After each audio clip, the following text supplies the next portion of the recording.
Thank you, Senator Tabitha. I now call upon Senator Crystal Asige.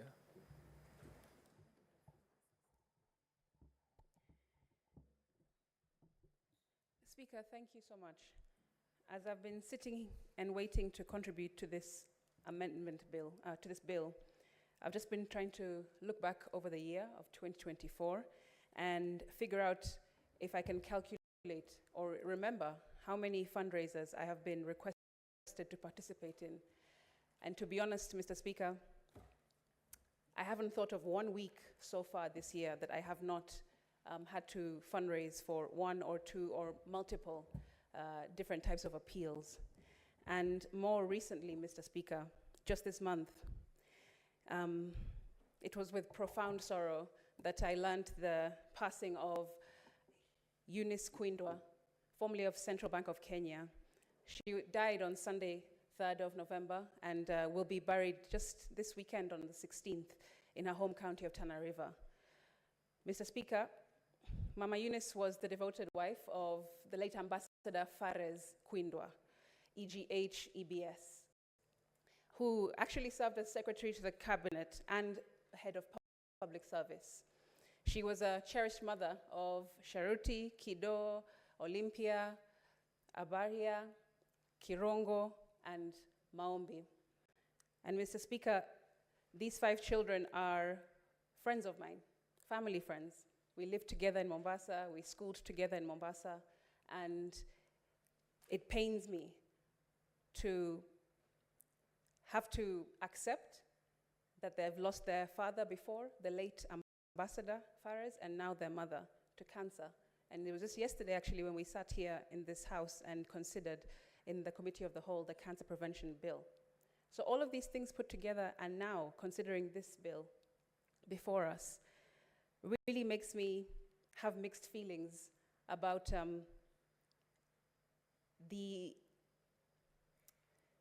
how we're going to implement this in the fairest way possible, Mr. Speaker. And I really enjoyed your contribution, actually, Speaker, when you did so just a few minutes back. You really had a considered view of all the different clauses that you felt had to be relooked, and that's what I have also been doing.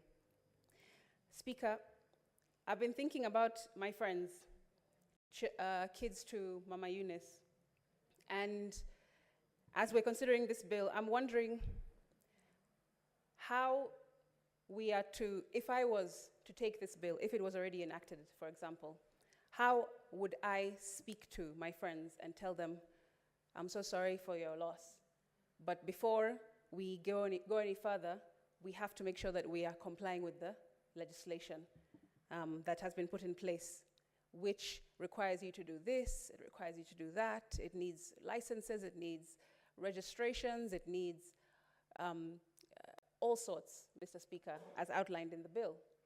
How would I start explaining that to people who are bereaved, who have lost their parents, who are now orphans? And thank God they are people who are now adults, just like I am, and they have been blessed enough to land on their feet, all 5 of them. But what if it was a family that didn't have that luxury? What if all the kids were minors, for example, and had to bury their parents or their mother this weekend? How would you ask minors to start going through all of these processes outlined in this bill? And how would that be fair to ask that of people who are grieving and tell them that there are timelines and that there are processes in which to follow? Otherwise, they will be running contrary to the law and could face fines and even jail time if they don't do so, Mr. Speaker. That's a difficult conversation. I also thought about what of the cases where people have multiple fundraisers that they're doing at the same time. For example, bringing a body home from abroad where somebody has passed away. That's one type of fundraising appeal, perhaps. Then maybe another committee within the same family is taking care of the funeral costs now in the home county of the deceased person. And maybe there is a third fundraiser because they have to think about the children of that deceased person and how they're going to go to school. So in one family, there could be multiple fundraisers which are going on concurrently. How do we deal with that through this bill? Mr. Speaker, like I said as well, how do you deal with how does this bill deal with situations where, for example, you're looking at people who are marginalized groups? How do you ask, for example, Mr. Speaker, I know in Nakuru County I support a young lady whose mother is schizophrenic, severely so, and she's only in her early 20s, just a young girl, taking care of her mother who can't take care of herself.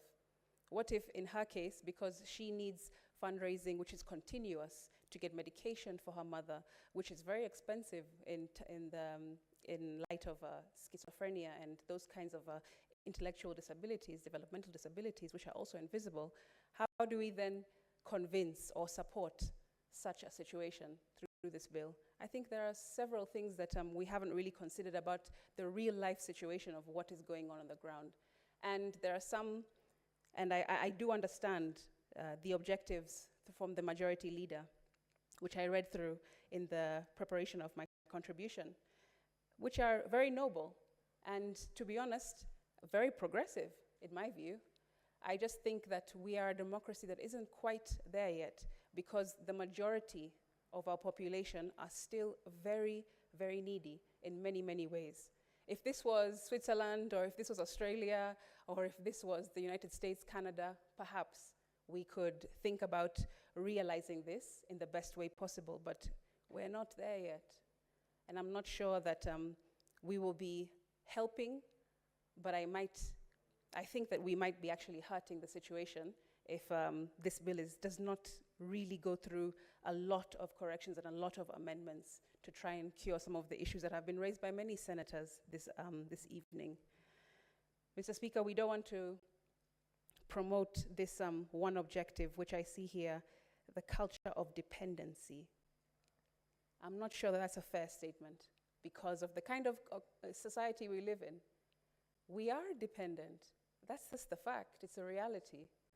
The majority of us, the majority of us are dependent. And we don't want this kind of bill to speak to the masses, to the public, and to say we are punishing the majority whilst trying to control the minority who may abuse harambes, who may abuse fundraising appeals. How can we justify that to the masses, which is the majority of Kenyans, Mr. Speaker? We don't want to speak or legislate from a point of privilege, is what I'm trying to say. And I fear that I'm really concerned that that's what we might be risking if we continue without heavily amending or even rethinking this entire subject matter, Mr. Speaker. I want to go to some of the provisions. I'm sure people are asking themselves, do I need a permit to conduct a fundraising appeal? How would they know? Well, some of the criteria here are very, very dense. So it says that for one to conduct a public appeal fundraising or a harambe, they must obtain a permit, has been said. So a person cannot conduct a fundraising appeal unless the person has applied for and obtained a permit. And a person who intends to conduct a the fundraising appeal shall apply to the CS, as the case may be, etc. What information do they need in this application? So they'll need information around the full name and address of the person intending to conduct the fundraising appeal, the purpose of the fundraising appeal, the necessity of conducting the fundraising appeal, the date on which the fundraising is to be conducted, the names and contact details of the persons assisting in conducting the appeal. You'll need the amount intended to be raised through the appeal. You'll need the estimated expenses to be incurred in conducting the appeal. a statement regarding whether any monies have been received with respect to the matter pertaining to the fundraising appeal from any person prior to the date of the proposed fundraising appeal, the place at which the collection is intended to be made, and the expected time frame for the appeal. Mr. Speaker, just me saying that was a mouthful. I struggled even just to say all of those criteria. Now imagine somebody who is in a marginalized group or in a marginalized part of the country who has no clue about this bill. How will this reach them? Imagine those who are illiterate trying to put all this together in the midst of bereavement, being bereaved. How are they going to manage? I'm trying to think about, like I said, persons with disabilities, especially those with intellectual or severe disabilities. I'm trying to think about minors who also may need to conduct fundraising appeals for one reason or the other. I'm thinking about people who are indignant, who need to also adhere to these provisions and these criteria. And I just feel like we may be over-legislating and missing the intent of, or the spirit of a fundraiser, because we're trying to control or cure or curb corruption, as has been alluded to by some other members who have contributed. We can't cut off our nose despite our face, Mr. Speaker. It's difficult as well to continue thinking about how we are going to really realize and implement this in the best way possible, Speaker, because it will need the general public to be sold to this bill. And I should also say that I'm in the Labor and Social Welfare Committee that considered this bill, and we listened to many public participation contributions, and we went through the matrix. And a lot of it was not in support of the bill, if I'm completely honest. And I'm sure that the majority leader is aware of all this through a report that I'm sure the Labour chair has or will be making available to him. Mr. Speaker, it's not just the public individuals. We also had institutions, Council of Governors, and so on, many other stakeholders. Mr. Speaker, I want to just share a couple of these thoughts that I found quite interesting myself and powerful when I listened to them. They opposed the sweeping provisions of this bill in general, Mr. Speaker, like I said. They said that this bill, which seeks to regulate public fundraising activities, commonly known as harambes, is fundamentally flawed in its approach and its intent. Rather than address the root cause of the pervasive need for public fundraisers, the bill focuses on controlling the symptoms of systemic government failures.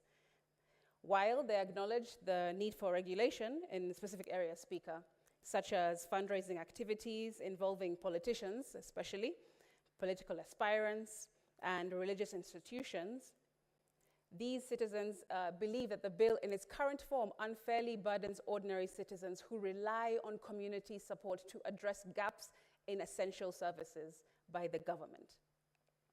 They advocate for a more focused approach that targets the misuse of public funds and resources by those in positions of power, Mr. Speaker. Public fundraising, or harambes as we know them, have become a necessity to the failure of government institutions to provide adequate and accessible healthcare, for example, education, and social services.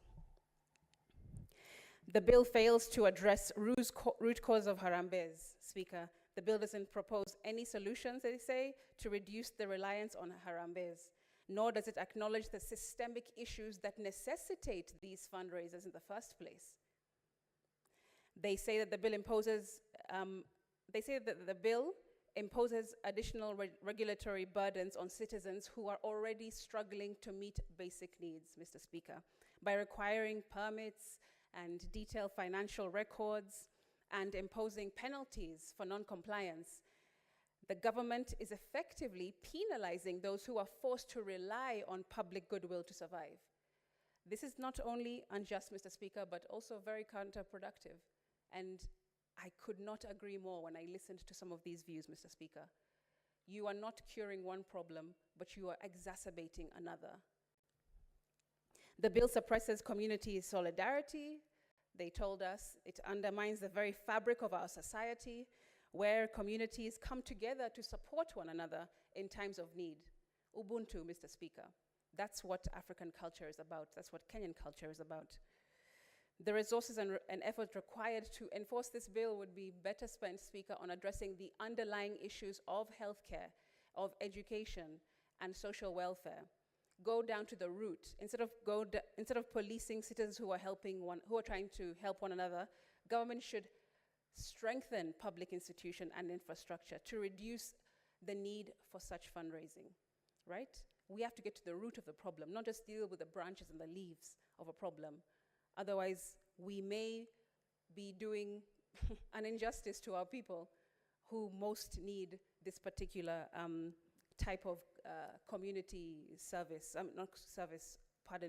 this type of community support through fundraisers. Senator Crystal, you have got 5 minutes out of your time to conclude on your contribution. Thank you very much, Speaker. I was actually going to my conclusion. Thank you. Mr. Speaker, I think I've tried to make my point clear, and I hope that the spirit of this particular bill, which is, like I said earlier, very noble, it's very understandable, it does actually make practical sense and logical sense, but we have to marry the logical with the real life experience of what Kenyans are going through. Otherwise, we may be legislating and then not be able to follow through with implementation at all. And then we're going to put Kenyans, vulnerable Kenyans, in more trouble with the law when they never intended to ever be in trouble with the law in this way, Mr. Speaker. I would like to reiterate that I really do have mixed feelings about this bill, especially because I'm somebody who supports persons with disabilities in the country, and one of very few, because there's not many of us who represent PWDs in the country, and I understand the deep and complex needs that are in these households and in these families, not just for the PWDs themselves, but for their caregivers, their parents, and the communities that support them, Mr. Speaker.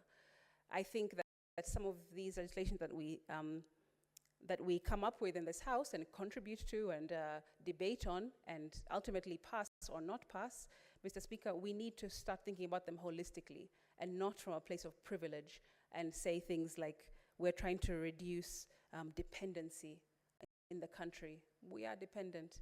It's like we're trying to say, Mr. Speaker, I'm sure when you had your children, when they were still little and they're trying to walk, Speaker, you will remember that they were struggling, they would crawl, they would try to figure out how is mom and dad walking step by step, left, right, and you would need to give them support in order for them to actually give them a hand. That is what I mean. Give them a hand, give them support in order for them to get to the place where they're walking and no longer crawling. We cannot ask Kenyans to just stand up and walk. That's what this bill, I feel, is akin to. We're trying to tell Kenyans, okay, this is what's going to happen. We're going to cut or control fundraisers. You need to walk. You need to stop being dependent on well-wishers or your community. Do it yourself. Be independent. But you cannot be independent without giving people the tools and the process and the pathway to get there. You cannot miss the steps. You have to go from A to Z systematically. You cannot make people try to jump from one point to the next without any support in the middle, Mr. Speaker. I would like to end my contribution there, and not sure that I support this bill unless really there is some heavy lifting done in the amendment stage, which is going to come up next. But I do appreciate the majority leader for what he's trying to do. It is absolutely progressive, and I thank him for all of his industrious effort. Thank you, Senator Crystal.